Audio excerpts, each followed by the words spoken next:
দুনিয়ার সব কিছুই বদলে যেতে পারে, কিন্তু মায়ের ভালোবাসা কখনোই বদলায় না। কখনো তার ভালোবাসায় কোনো ছেদ আসে না।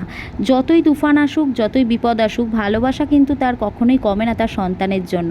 কি ভাবছো বন্ধুরা, আমি এত মা এবং সন্তানকে নিয়ে এত কথা কেন বলছি? আসলে আজকে আমি আমার মেয়ের জন্য বানিয়ে নিচ্ছিলাম এই চিকেন স্টুটা। তখনই ভাবলাম যে চলো তোমাদের সাথেও একটু শেয়ার করে নিই কেমন করে আমি রোজকার দিনে আমার মেয়ের জন্য এই চিকেন স্টুটা বানিয়ে থাকি।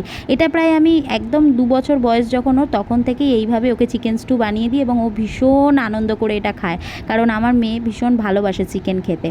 তো দেখতেই পাচ্ছ, বেশি ঝাল মশলা তো বাচ্চাদের খাবারে দেওয়া যায় না, সেই কারণে আমি এটাতে দই ইউজ করছি, যাতে দইটা দিলে কি টেস্টিও হয় খাবারটা, আবার হেলদিও থাকে, অ্যাট দ্য সেম টাইম ওরা খুব মজা করে খেতে পারে। কারণ আজকালকার দিনের বাচ্চারা কিন্তু কেউই ফ্যাকাশে খাবার খেতে একদমই পছন্দ করে না, সেটা আমরা মায়েরা খুব ভালো করে জানি। তাই আমার প্রোফাইলে যারা মারা আছো তাদের জন্য, ছোটো ছোটো ছেলে মেয়েদের জন্য কিন্তু তোমরা এইভাবে চিকেন স্টু রেডি করে নিতে পারো।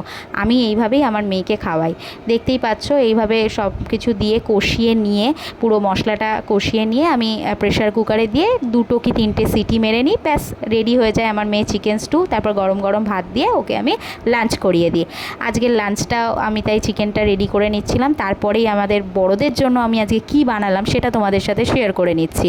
আর এখানেই দেখতে পাচ্ছ তোমরা যে আমি একটা মশলা রেডি করেছি, এবং এটা কিসের মশলা জানো?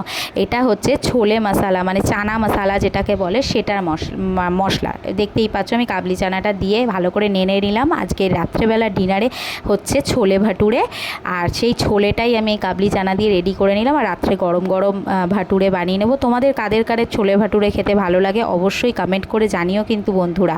আমি তো ভীষণ ভালোবাসি। আর কমেন্ট করে জানিও কেমন লাগলো তোমাদের এই ভিডিওটা।